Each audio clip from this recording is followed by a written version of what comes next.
명절이 되면 우리는 집을 향해 갑니다. 고향집, 부모님 집, 그리고 내가 자란 집. 사진을 띄워주세요. 여러 환경들이 있어요. 어떤 분은 농촌에서 자란 분들이 계십니다. 사진 띄워주세요. 그리고 어떤 분은 이 사진 말고요. 이 다음 사진인데 어떤 분은 왜 그러지? 방송실이 안 튄가? 어촌에서 자란 분이 계세요. 사실 저는 바닷가를 좋아하기 때문에 이렇게 바닷가 근처에서 자란 분들이 참 부러워요. 물론 그분들의 고초도 있겠죠. 태풍도 불거나 바람 많이 불면 아무리 경치가 좋아도 어려움이 있겠죠. 근데 어촌이 좋아요. 그리고 또 우리 서상길 목사님처럼 두메 산골에서 자란 분도 계세요. 개구리 잡아먹고 새 알 꺼내가지고 구워 먹고 이렇게 자란 분도 계십니다. 여러분의 어린 시절을 생각해 보세요.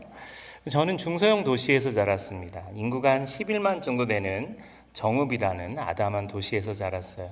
정읍에는 천이 있어요. 도시 안에 강, 천이 흐른다는 건 굉장히 큰 축복인 것 같아요. 거기에 족구장도 있고 농구장도 있고 그 천을 따라 산책을 하기도 하고 노년에는 아마 정읍에서 살지 않을까 이런 생각을 갖기도 합니다.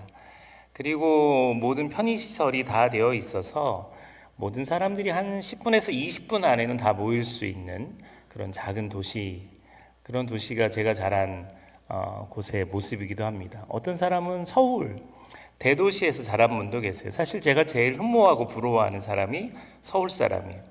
한때는 제가 지방에서 올라와서 서울 사람인 것처럼 행세를 하고 다닐 때가 참 많았어요. 사투리는 금방 고쳤고 서울 말씨를 씁니다. 안녕? 잘 지내니? 이렇게. 그래서 이태환 팀장님이 경남 사천에서 집회를 할 때 제가 거기 가서 아이들에게 안녕? 이 말 한마디 했다가 애들이 안녕이래! 하고 애들이 난리가 났던 거 기억나요. 그래서 나하고 경상도하고 맞는 것 같다 이 생각을 가졌어요. 지금은 어쩔 수 없이 충청도 사람들하고 같이 목회를 하고 있지만 태어날 때부터 아파트에서 태어나서 계속 아파트에서 사는 사람도 있습니다. 자란 환경은 각각 다 다를 수 있어요. 그런데 우리는 그곳을 집이라고 부릅니다. 저희 어머니 아버지는 제가 6살, 제 동생이 4살 때쯤 전라북도 고창에서 담배를 재배하는 농촌 지도사 역할을 하셨습니다. 그러니까 제 기억에 첫 번째 저희 집은 지금 제가 서 있는 이 강대상보다 반절 정도 되는 크기의 아주 작은 집에서 4명의 가족이 살았던 기억이 나요. 그런데 저희 어머니 아버지가 살았던 그 집은 중국집 마당이 있는 곳이었습니다. 저하고 제 동생은 점심시간만 되면 이 짜장면 볶는 냄새에 미쳐 날뛰기 시작합니다. 지금도 제가 짜장면을 좋아해요. 혹시 송탄에 진짜 짜장면 잘하는 집이 있다 그러면 자신 있으면 소개해 주세요. 제가 정말 전국에 있는 짜장면집은 다 돌아다니면서 먹어보고 싶을 정도로 짜장면을 좋아합니다. 왜냐하면 6살, 4살 이 짜장면 볶는 냄새, 그 기름 튀기는 냄새가 너무 환상적인 겁니다. 그럼 저희들이 그 주방에 가가지고 이렇게 쳐다보고 있는 거예요. 야, 그 아저씨 단 한 번도 주신 적이 없어요. 단무지도 주신 적이 없어요. 잔인하신 분이에요. 그래서 어쩌면 전 짜장면에 대한 욕구가 있는 것 같아요. 여러분은 제가 방금 제 이야기를 했지만 여러분도 여러분이 자란 환경이 있어요. 어렵게 살았을 수도 있고요. 부유하게 살았을 수도 있습니다. 그런데 그 집이 고향집이든 지금 내가 살고 있는 집이든 집은 있는데 마음이 편하지 않는 집이 있어요. 방은 있는데 내 방이 있는데 마음이 편하지 않는 방이 있어요. 아마 지금 사무실에서 예배를 드리시는 분들은 화면에 제 얼굴이 나오지만 제가 봐도 아무도 화면을 쳐다보지 않아요. 제대로 예배를 못 드리는 거죠. 저 공간만큼은 아이들 봐봐요. 끝까지 안 봐요. 사무실은 지금 제가 무슨 소리 하는지 자기들 얘기하는지도 모를 거예요. 봐요? 네, 손을 흔드시는 분이 한 분 계셨어요. 근데 저와 공간 안에 있으면 예배를 드리고 싶은, 교회 안에 있는 공간이지만 아이들 때문에 예배 드리기가 참 힘든 공간이기도 합니다. 집은 있는데 안식이 없는 시대, 그게 지금 여러분이라면, 성경은 오늘 이렇게 말합니다. 시편 127편 1절에 여호와께서 집을 세우지 아니하시면 세우는 자의 수고가 헛되며. 집은 사람이 짓습니다. 가정은 하나님이 세우십니다. 부모 세대는 가난을 이기기 위해서 일찍 일어나고 늦게 누웠습니다. 청년 세대는 경쟁에서 살아남기 위해서 밤을 새웠어요. 공부하기도 하고 일을 하기 위해 밤을 새웠습니다. 아이들은 어릴 때부터 학원과 시험 속에서 살아갑니다. 시편 127편 2절 상반절에는 너희가 일찍이 일어나고 늦게 누우며 수고의 떡을 먹음이 헛되도다. 명절이 모이면요, 누가 더 잘 살고 있는지가 비교가 됩니다. 가끔 큰 형님이 불자신데 그 집이 훨씬 더 하나님의 은혜를 많이 누리고 사는 경우도 있어요. 부처님의 은혜가 아니고. 나는 예수를 믿는데 늘 전세에 살고 쪼들려 사는 모습을 볼 때도 있습니다. 여러분, 성경은 우리에게 묻습니다. 하나님 없이 잘 사는 것이 진짜 복인가? 그들의 수고가 헛되지는 않은가? 돈을 많이 벌고 자녀들이 좋은 대학에 가는 것이 비교의 대상이 되기도 합니다. 절대 그렇지 않습니다. 하나님이 그 집에 왕으로 임재하시는 그 가정은 가장 귀하고 아름다운 가정인 것을 믿으시기를 바랍니다. 하나님에 빠진 성공은 결코 공허하기 때문에 그렇습니다. 축복받고 싶고 성공하고 싶은 오늘의 주인공 야곱은 지금 도망자입니다. 가출했어요. 형을 속이고 도망가는 길에서 사냥꾼 출신인 이 형이 어디까지 추적할지를 몰라서 자신의 흔적을 지워가며 발자국을 지워가며 멀리 멀리 도망갑니다. 그러다 넓은 들판에서 피곤해 지쳐서 돌베개를 하나 베고 잠이 듭니다. 누웠지만 피곤합니다. 언제 형이 나타나서 자기를 죽일지 모릅니다. 어떤 짐승이 나타나서 자기를 물지 모릅니다. 불안과 두려움 속에 있어요. 집 나가면 그렇게 고생하는 겁니다. 제가 그래서 우리 청소년들에게 이야기하잖아요. 가출을 해도 겨울에는 하지 마라. 봄이나 여름에 해야 돼요. 겨울에 나가면 정말 고생하는 거예요. 그런데 그곳에서 하나님을 만납니다. 그는 지금 도망자입니다. 외로운 사람이에요. 불안과 두려움에 떨고 있어요. 그런데 하나님을 만나요. 창세기 28장 16절 오늘 본문입니다. 야곱이 잠이 깨서 이르되 여호와께서 과연 여기 계시거늘 내가 알지 못하였도다. 여호와께서 여기 계시거늘 내가 알지 못하였도다. 여호와께서 과연 여기 계시, 진짜 하나님이 여기까지 계시네 라고 말하는 이 야곱의 입장에서는 하나님을 지방신 정도로 이해했어요. 그러니까 하나님은 자기 아버지 집 그 근처에만 머무는 그런 신 정도로만 이해했어요. 근데 자신이 지금 도망 나왔는데 아버지 이삭의 하나님의 지경이 이렇게 넓은 것이 놀라운 겁니다. 도망자, 외로운 사람, 불안과 두려움이 그 하나님을 만나는 순간, 아버지의 하나님을 만나는 순간 해결이 되는 겁니다. 청소년 여러분, 부모님의 하나님을 여러분이 만나시기를 주님의 이름으로 축원합니다. 여러분의 하나님으로 모셔야 돼요. 우리 윤서랑 이야기하는데요, 정말 감동이 됐어요. 자기는 중학교 1학년 때 하나님을 만났대요. 처음 듣는 얘기였어요. 하나님을 만난 이야기를 해요. 자기가 어려울 때 하나님이 자기를 찾아오셨대요. 근데 얘기를 계속 듣는데 약간 사이비에 빠진 아이 같았어요. 하나님이 찾아오셔서 말씀하시고 만져주시고 너 어디 가서 그런 소리 하지 마 하는데 제가 하고 있네요. 윤서가 하나님을 만났다는 얘기를 듣는 순간 너무 흐뭇했어요. 여러분 자식이 아니니까 여러분 흐뭇하지 않을지 몰라도 내 자식이 그냥 목사님의 자녀니까 하나님을 만났다 이게 아니고요. 하나님을 만나는 자녀들을 경험하면 너무너무 행복한 거예요. 사실 부모들의 소망이 그거 아니에요? 우리 윤지, 윤서가 하나님을 만났어요. 아이들은 그렇게 고백해요. 하나님을 만났대요. 그리고 하나님이 살아계심을 믿는데요. 그게 사실은 너무 큰 행복이라고 생각이 들어요. 야곱은 도망자로 하나님을 만납니다. 창세기 28장 17절.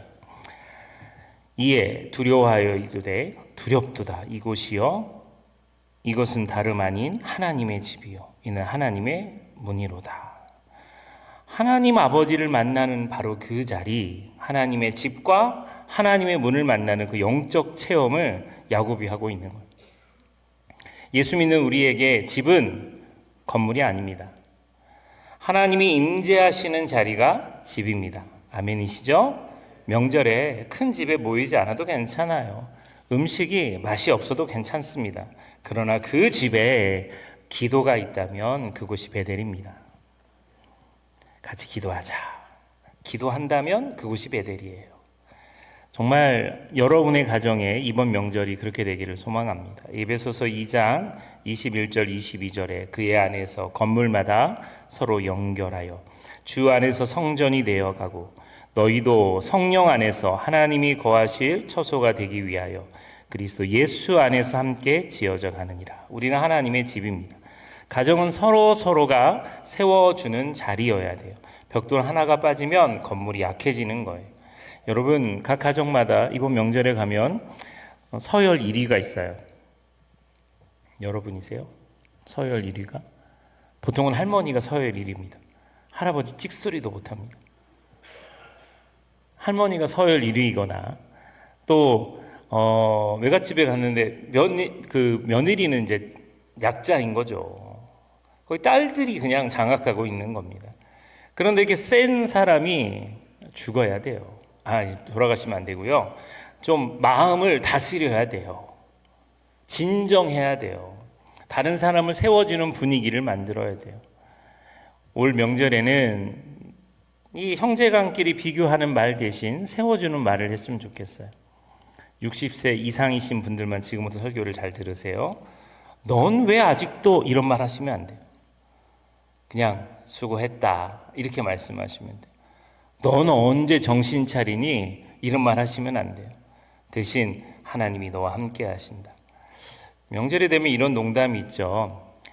잔소리 메뉴판을 보여드리겠습니다. 이건 세뱃돈 이외에 지불하는 벌금 같은 겁니다. 아이들에게 너 대학 어디 5만 원 더 추가로 살 좀 빼라. 사실 이거는 한 20만 원 내야 돼요. 우리 어머니가 내셔야 돼요. 만날 때마다 저보고 살쪘다고. 그럼 제가 54kg를 유지해야 돼요? 저희 어머니의 기준은 한 54kg예요. 연애는 하고 이게 10만 원짜리입니다. 군대는 언제 가니? 10만 원입니다. 군대 휴가 나왔는데 군대 언제 가냐고 물어봐. 취업 준비 이것도 10만 원짜리입니다. 연봉 얼마 받니? 이거는 사실은 아픔이기 때문에 20만 원입니다. 회사 이야기 하면 안 돼요. 20만 원짜리입니다. 결혼 이야기 하면 안 돼요. 너 언제 결혼은 갈래? 시집 갈래? 20만 원입니다. 애기 이야기 하면 안 돼요. 35만 원입니다. 이게 안 낳고 싶어서 안 낳는 게 아니에요. 노력하는데 안 되는데도 이야기합니다. 둘은 낳아야지 하나는 이런 말 하면 안 돼요. 35만 원이에요. 세뱃돈 외에 내는 돈입니다. 자, 할머니들, 할아버지들 카메라 켜시고요. 잔소리 메뉴판 다시 띄워주세요. 사진 찍으세요. 우리 청년들도 이거 사진 찍으세요. 인터넷 검색하면서 나오는데 기준이 각각 달라요. 이거 남부 전원기 기준은 이거예요. 사진 찍어서 할머니 20만 원 이렇게 해서 받으세요. 세뱃돈을 받는 게 아니라 벌금 받는 것 같아요. 이거 언제 이야기해요? 덕담할 때 이야기해요. 세뱃돈 받고 앉아놓고는 이제 그때부터 이야기하는 거예요. 이번에는 연애도 하고 결혼도 하고 아기도 하나 더 낳고 이런 얘기합니다. 그러면 안 돼요. 근데 어르신들 입장에서 또 이해가 가요. 우린 걱정돼서 묻는 건데 알아요. 근데 그게 잔소리처럼 느껴져요. 그래서 이번 명절 때 세배를 받잖아요. 그럼 세뱃돈도 잘 준비하셔서 주고요. 대신 기도하세요. 기도. 덕담 대신 기도해 주세요. 기도로 하면 벌금은 안 내요. 하나님, 이 아이가 결혼하게 도와주세요. 하나님, 이 아이 취업하게 도와주세요. 기도한다는데 뭐라 그러겠어요? 웃으면서 하는 이야기지만 그 안에는 작은 긴장이, 갈등이 있어요. 기쁨도 있지만, 분명히 만남의 기쁨도 있지만 뭔가 자기가 내세울 게 없으면 부담이 갑니다. 아유, 큰집 형님은 이번에 어디 대학 갔는데 자기는 어디 못 가면 비교된다는 거죠. 보고 싶은 얼굴도 있지만 대화는 조심스럽게 하는 게 중요합니다. 영적인 가족은 그 안에서 평화가 있어야 돼요. 오늘 성가대가 찬양했던 것처럼 하나님의 주신 선물 평화가 명절 때 그 가족 가운데 있어야 되는 겁니다. 다윗의 집도 무너졌습니다. 솔로몬이 세운 집도 흔들렸어요. 그러나 하나님이 무너진 집을 다시 세우시는 겁니다. 우리 예수님은 목수의 아들로 오셨어요. 그리고 십자가 위에서 무너진 우리의 가정을 다시 세우십니다. 그 십자가가 우리의 집의 기초가 될 때 흔들리지 않습니다. 우리가 하나님을 만난 장소, 남부 전원교회든 여러분이 섬겼던 교회든 바로 그 교회가 하나님의 임재의 장소가 우리의 진정한 집이 되는 것입니다. 눈물, 콧물 쏟으며 기도했던 그 장소가 우리들의 진정한 집입니다. 야곱은 지금 집이 없습니다. 형에게 쫓겨 도망자 신세입니다. 외롭고 두렵습니다. 엄마가 보고 싶고 아버지가 그립습니다. 창세기 28장 18절 19절에 야곱이 아침에 일찍이 일어나 베개로 삼았던 돌을 가져다가 기둥으로 세우고 그 위에 기름을 붓고 그곳 이름을 베델이라 하였더라. 그 성의 옛 이름은 루스더라. 자기가 잘못해서 집을 나갔어요. 근데 남을 핑계대요. 안 돼요. 자기가 잘못해서 집을 나갔어요. 그리고는 세상을 원망해요. 안 돼요. 여러분, 야곱은 하나님을 만날 때 비로소 자기의 정체성을 찾게 되는 겁니다. 내가 누군지, 나는 어떻게 살아야 하는지. 그래서 그날 밤에 돌베개를 베고 잤던 그 돌베개를 기초로 단을 쌓는 겁니다. 그 밤에 하늘이 열렸어요. 하나님의 사자들이 오르락 내리락 하는 걸 봤습니다. 야곱이 깨어서 말합니다. 여호와께서 과연 여기 계시거늘 내가 알지 못하였다. 이 장소는 하나님의 집이다. 하늘의 문이다. 여러분, 거기는 집이 아닙니다. 침대도 없어요. 방도 없어요. 그러나 하나님이 임재하시니까 그곳이 집이 되는 것입니다. 그곳이 베델입니다. 야곱은 돌을 세워 기둥을 삼고 그곳 이름을 베델이라고 불렀어요. 벳은 집이란 뜻입니다. 엘은 하나님이란 뜻이에요. 베델은 하나님의 집이란 뜻입니다. 가끔 우리가 어떤 곳을 지나가다가 베델교회라는 이름을 봅니다. 하나님의 집 교회라는 뜻이에요. 그것은 원래 황량한 들판이었지만 그런데 하나님을 만난 후에 그곳이 집이 되는 겁니다. 우리 신앙의 영적인 하나님의 집을 만나는 순간 우리는 하나님의 형상으로 지음받은 존귀한 하나님의 사람인 것을 깨닫게 됩니다. 그리고 그분 예수님이 십자가의 죽으심으로 하늘의 미랄이 되어서 우리가 자라는 거예요. 설교를 마치겠습니다. SG 워너비의 그룹 막내 김진호 씨라는 분이 계세요. 제가 좋아하는 그룹이고 노래를 너무너무 잘합니다. 한번 사진 띄워주실래요? 이 김진호가 19살에 데뷔한 친구예요. 아버지가 일찍 돌아가셨어요. 그래서 어머니가 이 아들을 키웁니다. 근데 방황했어요. 사춘기 시절에 방황했습니다. 그러다가 나중에 이 친구가 가족 사진이라고 하는 노래를 작사 작곡하면서 만들어냅니다.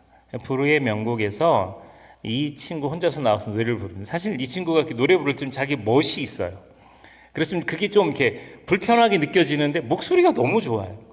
근데 이 가사 내용이 그렇습니다. 가족 사진이라는 노래의 가사에 돌아가신 아버지를 생각하는 마음으로 불렀는데 바쁘게 살아온 당신의 젊음이 아버지 이야기예요. 의미를 더해줄 아이가 생기고 자기를 이야기합니다. 그날에 찍었던 가족 사진 속에 설레는 웃음은 빛발에 가지만 또 사춘기 방황하던 자신을 봅니다. 어른이 되어서 현실에 던져진 나는 철이 없는 아들이 되어 이곳 저곳에서 깨지고 또 일어서다. 야곱처럼 외로운 어느 날 꺼내본 사진 속 그 아버지의 사진을 봤는데 자기가 있는 거예요. 아빠를 닮아 있네. 그리고는 2절에는 어머니를 회상합니다. 내 젊음 어느새 기울어 갈 때쯤 그제야 보이는 당신의 날들이 가족 사진 속에 미소 띈 젊은 우리 엄마. 지금은 나이 드셨지만 그 당시에 엄마가 자기를 안고 찍었던 사진 속에 그 젊은 예쁜 엄마를 보는 겁니다. 꽃피던 시절은 나에게 다시 돌아와서 나를 꽃피우기 위해 걸음이 되어버렸던 그을린 그 시간들을 내가 깨끗이 모아서 당신의 웃음꽃 피우길. 김진호의 가족 사진을 이 노래를 한번 들어보고 예배를 마치도록 하겠습니다. 영상 틀어주시죠.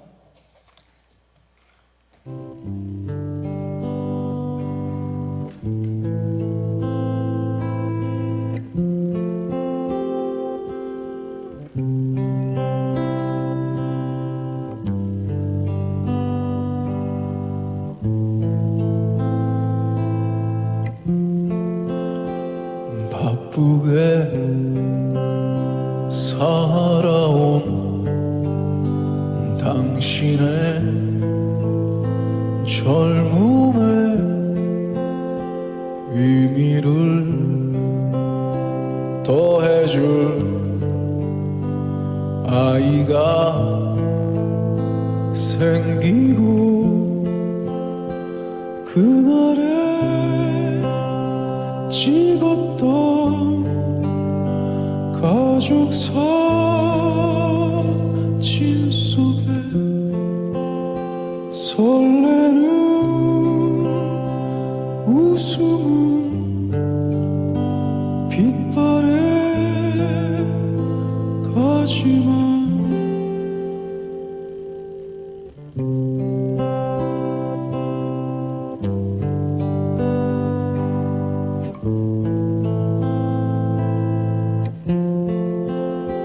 어른이 되어서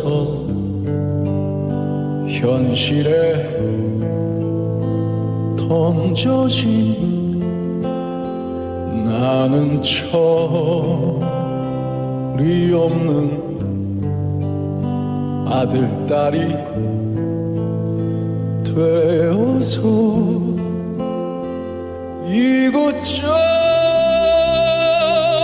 이곳저곳에서 깨지고 또 일어서다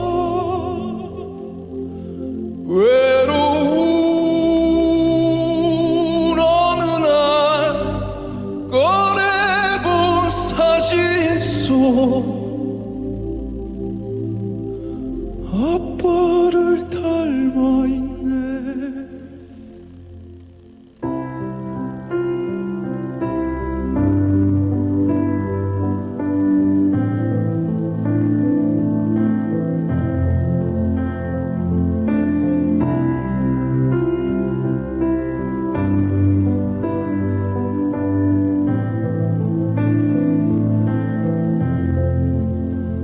내 젊음 어느새 기울어 갈 때쯤 그제야 보이는 당신의 날들이 가족 사진 속에 미소 띈 젊은 우리 엄마 꽃 피던 시절은 나에게 다시 돌아와서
피우길.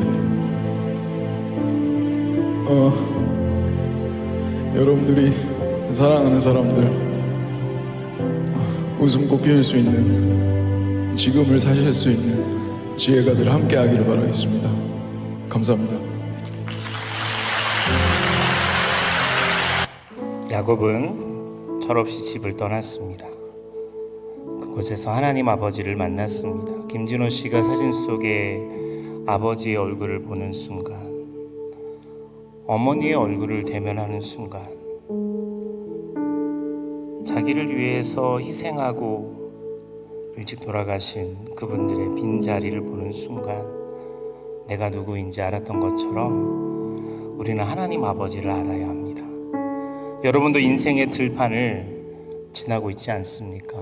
내가 잘나서 이만큼 됐다고 생각하시는 어머니의 젊고 젊은 시절과 부모님의 희생의 수고가 거름이 되어서 지금 나는 꽃피운 것입니다. 십자가의 그리스도의 사랑이 우리 교회를 세웠고 우리 한 사람 한 사람이 존재하는 겁니다. 이 시간 기도할 텐데요. 하나님, 내가 누군지 알게 도와주십시오. 예배를 그렇게 드리고 말씀을 들어도 내가 누군지 알지 못하고 방황합니다. 집을 나갑니다. 그리고 헤맵니다. 하나님, 내가 누군지 알게 도와주시옵소서. 명절을 앞에 두고 내가 얼마나 존귀하고 소중한 하나님의 사람인지 알게 도와주시옵소서. 이 명절에 빈자리가 보이고 가슴 아픈 일도 많지만 이 시간에 집중할 것은 하나님 아버지를 만나는 그 자리가 우리의 영원한 집이 되는 것을 고백하며, 하나님, 우리가 만나는 그곳이 하나님의 집이 되도록 인도하여 주시옵소서. 우리 간절히 기도하며 나아가겠습니다.